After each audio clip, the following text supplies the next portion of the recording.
There is this script we're all sort of handed when we turn, what, 22? It's the American Dream Starter Pack. Oh, I know that one. Go to school, get the job, save for a down payment, get a 30-year mortgage. Right. And then, maybe, just maybe, you get to retire at 65. Exactly. It's that monopoly board mentality. You run around the board buying deeds, putting up those little greenhouses. And hoping someone lands on your property. Yeah, but here's the problem. In monopoly, and honestly in the real economy lately, you can run out of cash long before you own the board.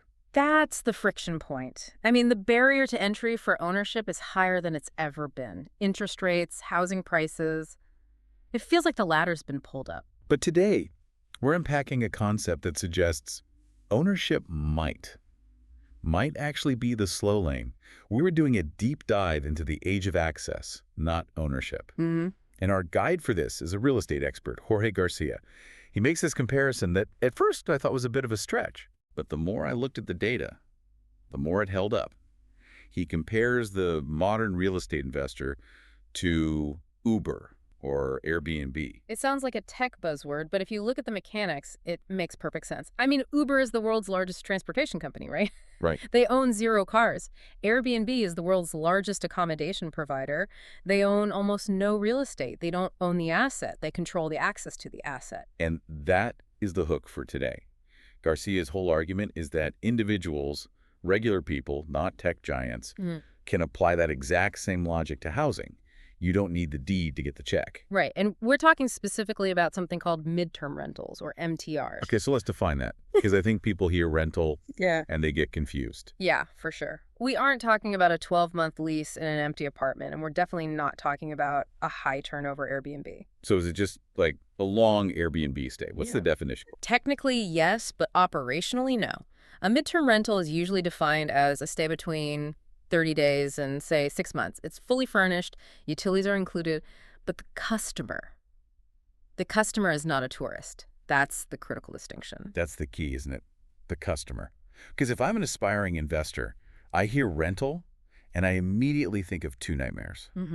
Nightmare 1, the tenant who stops paying rent, and you've got a 6-month eviction process. The classic long-term rental nightmare. And nightmare 2, Yeah.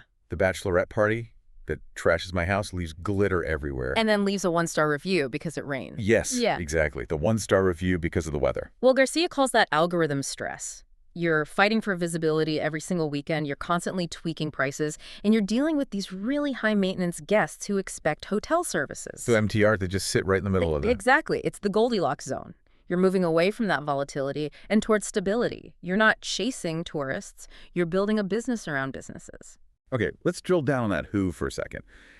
If we're not marketing to tourists on vacation, who is actually renting a place for, like, 3 months at a premium price? The biggest bucket right now, and Garcia highlights this a lot, is traveling medical professionals. So travel nurses. I feel like I hear about travel nurses everywhere lately. It's a huge thing. It's a massive industry, but just think about the logistics of their life for a minute. They take a 13-week contract at a hospital.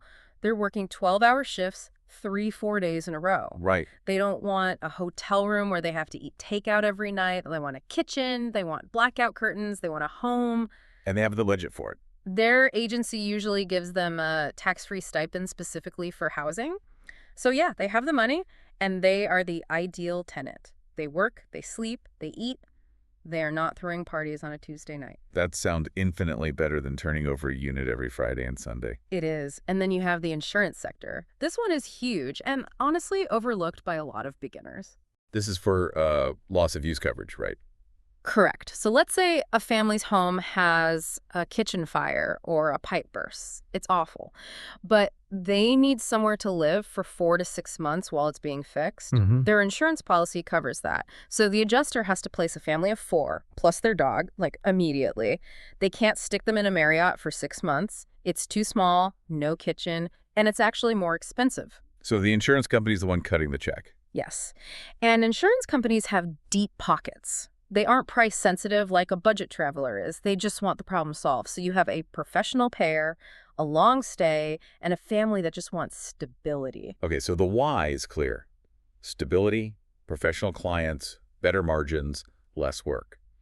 But now we hit that wall that stops most people, They're nodding along, they like the idea, but then they check their bank account. Right. And they're thinking, I don't own a rental. I don't have a down payment. I have, let's say, $500 in my savings. And this is where Garcia's access over ownership model really kicks in. He outlines 3 specific ways to get into this market without buying the deed. And he structures them like a ladder based on how much cash you have. Okay, let's climb that ladder. I want to start at the very bottom. Let's say I have time, I have hustle, I'm good with people, but I have almost zero cash, less than $1,000. What's the play? The play is co-hosting. Garcia calls this the best-kept secret because it requires pretty much no capital. Define that for us. How does it work? So co-hosting is basically asset management. You find a landlord who already has a furnished property. Maybe they've tried to Airbnb it and they're failing, or maybe they're just tired. Burnt out. Totally burnt out. And you offer to manage the entire operation for a split of the revenue. When you say manage, what am I actually doing? Am I, cleaning toilets? No, you're managing the systems that clean the toilets. So you handle the guest communication, the pricing, the calendar, coordinating the cleaners. You're the operator. The owner pays the mortgage and the utilities. So I'm basically a property manager. Yes, but with a really crucial difference in the incentives. A traditional property manager takes a flat fee, maybe 8 to 10% of the rent, no matter what. Okay. A co-host usually takes a percentage of the gross booking revenue. The standard is somewhere between 15 and 30%. So if I optimize the listing, get better photos, and raise the nightly rate, I get a direct raise. Exactly. Your incentives are aligned with the owner. Okay, but here's the hard part. If I'm broke and I have no experience, why on earth would a landlord trust me with their house? What's the pitch? You don't pitch your experience. You pitch their pain. Garcia is really specific about this. You don't look for the happy investor who loves real estate. You look for the overwhelmed landlord. The person who thought Airbnb would be passive income and then realized it's a second job. Precisely. You look for listings with blurry photos. You look for reviews that say, great place, but the host took 6 hours to respond. That's an asset that's bleeding money. And you approach them and say, look, I see you're stressed. I see you're leaving money on the table. I can professionalize this for you. I'll handle the 2 a.m. messages. You just collect the check. That's a compelling offer. I will give you your time back. And notice the risk profile here. You haven't signed a lease. You aren't on the hook for rent. If the property sits empty, you make $0, but you don't lose money. It's pure sweat equity. I see. Garcia gives this case study of a host who was just sick of bachelorette parties. He shifted her unit to travel nurses, the owner got steady rent without the drama, and he took 20%. A total win-win. Okay, so co-hosting is the entry point. Zero capital. Now let's step up the ladder. I've done some co-hosting. I've saved up a little bit of a war chest. Okay. Let's say I have $5,000 or more. I want more skin in the game, more control. Now you're getting into rental arbitrage. This is the most controversial one, but it's also the most scalable. Arbitrage. A fancy finance word for buy low, sell high. In this case, it's lease low, rent high. You sign a long-term lease on an unfurnished property, just a standard 12-month lease. You furnish it with your capital. And then, with the landlord's written permission, you re-rent it to those midterm tenants. Okay, I want to pause on with the landlord's written permission. Because I know people who have tried to do this on the sly. That is the fastest way to get evicted and sued. Don't do that. This has to be completely above board. You need a lease addendum that explicitly says you can sublease the property. But why would a landlord agree to that? If I can make more money by furnishing it, why wouldn't they just do it themselves? Because the landlord wants passivity. They want one check on the first of the month, guaranteed. They don't want to buy furniture. They don't want to manage cleaners. You pitching them the perfect tenant. Okay. You pay on auto pay. You professionally clean the property multiple times a month, and you handle all the minor maintenance. Let's look at the math Garcia provides. Because if I'm putting up $5,000 for furniture, I need to know the return. Okay, let's walk through it. Say you lease a place for $2,000 a month. That's your fixed cost. You furnish it, that's your upfront capital, your $5,000. Then you rent it to a travel nurse or a corporate client for, say, $3,400 a month. Okay, so $3,400 in income minus $2,000 in rent. That's $1,400 gross margin. Right, then minus utilities and internet, call it $300 or $400. Yeah. You are looking at a net cash flow of around $800 to $1,000 per month. That's $1,000 a month from a property you don't even own. Right. And here's where it gets exciting for people who want to scale. If you buy a house, you need a massive down payment, $50,000, $80,000. It takes a long time to save for the next one. Yeah, for sure. But with arbitrage, your down payment is just the furniture and the security deposit. So you can replicate it way faster. Much faster. Garcia visualizes it like this. Imagine controlling 5 of these properties. If each one nets you $800, that is $4,000 a month in profit. That's a full-time salary for a lot of people, and you haven't bought a single door. But we have to be real about the downsides. You mentioned risk. The risk is vacancy. If that unit sits empty for a month, you still owe the landlord that $2,000 rent. You are on the hook. That's a huge distinction. It is. In co-hosting, if it's empty, you just don't get paid. In arbitrage, if it's empty, you actually lose money. That's why you need the reserves. So co-hosting is time equity, arbitrage is financial leverage. Exactly. Now, there's a third method in the source material, and this one. Honestly, when I read about it, it felt like a magic trick. Garcia calls it the sleeper strategy. Lease matching. Yeah, lease matching. It sounds like something an algorithm does, but it's really human. How does this work? It's basically reverse engineering supply and demand. In the traditional arbitrage model, you get the apartment first, and then you pray you find a tenant. You're taking on what's called blind risk. Right. You sign the lease, and you hope the phone rings. With lease matching, you don't sign anything until you have the client. You wait for a business or a relocation firm to reach out and say, hey, we need housing for 3 months starting in November. So you have the demand right there in your hand. You have the demand and the budget. You know exactly what they'll pay. Then and only then do you go find a landlord who has a property that fits. You sign the lease specifically to house that client. Yeah, it is brilliant. It completely eliminates the vacancy risk for that first contract. It does. Garcia says it feels almost like cheating because you're betting on a sure thing. You're using the client's need to secure the asset. But you still need some cash for this, right? You can't do this with $0. You fall into that middle ground. Garcia puts this in the $1,000 to $5,000 bucket. You might need to put down a security deposit or cover the first month's rent before the corporate check clears. You're just bridging a gap. But you aren't speculating. It's like being a concierge real estate investor. You need a house, give me 48 hours, I'll go get you one. That's exactly what it is. And it's a powerful position to be in because you are solving a massive problem for that corporate client. They don't want to scour Zillow. They just want a bill to pay. So we have these 3 distinct buckets. And what I think is helpful is how Garcia arranges them into a financial ladder. It's not just pick one, it's a progression. Right. If you're asking where do I start today? Yeah. It comes down strictly to your resources. Okay, let's role play this for the listener. I'm broke, I'm enthusiastic, but my savings account is looking sad. Under $1,000. Then you are co-hosting. Do not go sign a lease. Do not spend money on furniture. Go find a tired landlord and offer your services. Build your confidence and your bankroll with 0 financial risk. Okay, done that for a while. I've saved up a few $1,000. I'm in that $1,000 to $5,000 range. And maybe I'm good at networking. Now you look at lease matching. You start talking to relocation specialists, local hospitals, construction firms. You wait for a request, then you go secure the property. It's a calculated step up. And finally, I've got the war chest. Over $5,000 ready to go.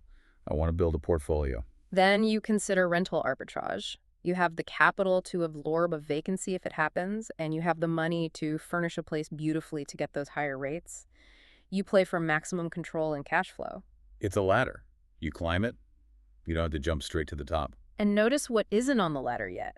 Buying a house. That can come later. The whole point is to generate the cash flow first. Then maybe you buy assets.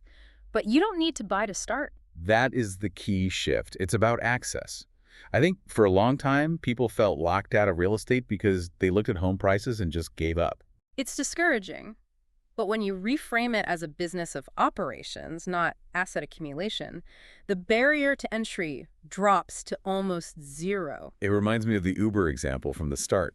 They didn't wait until they could buy 1 million cars to start a taxi service. They just connected the dots. And that's what you're doing here. You're connecting a supply, an empty house, with a demand, a travel nurse, and you're taking a cut for making that happen. Right. Whether you do that through co-hosting or arbitrage or lease matching is just a detail. The core business is making that connection. And the stability. I want to circle back to that before we close. Yeah. Because we kind of glossed over the lifestyle benefit, but for a lot of people, that's the real selling point. Oh, it is. If you talk to anyone who has run a traditional Airbnb, the burnout is so real. It's a hospitality business. You're running a hotel front desk 24/7. Where are the towels? How do I work the TV at 11 p.m. at night? Exactly. With midterm rentals, you're dealing with professionals who are busy working. A travel nurse works 3 12-hour shifts in a row. They sleep, they eat, they work. They are not leaving one-star reviews because it rained. So it turns real estate back into an investment, not a second job. Or at least a much more manageable side hustle. It's just operational efficiency. So if you're listening to this and you've been on the sidelines thinking you need 20% down on a $400,000 house to get started, Yeah. you don't. You just need to pick your entry point on the ladder. Do you have more time or more money? If you have time, co-host. If you have money, arbitrage. If you have a bit of both and you're clever, lease match. And Garcia really emphasizes that this market, the midterm market, it's not going anywhere. No, as long as people travel for work, as long as houses need repairs, as long as hospitals need nurses, there's a demand for 30-day plus stays. It's a fundamental infrastructure need, not a tourism luxury. So what does this all mean for you, the listener? It means you need to audit your own situation.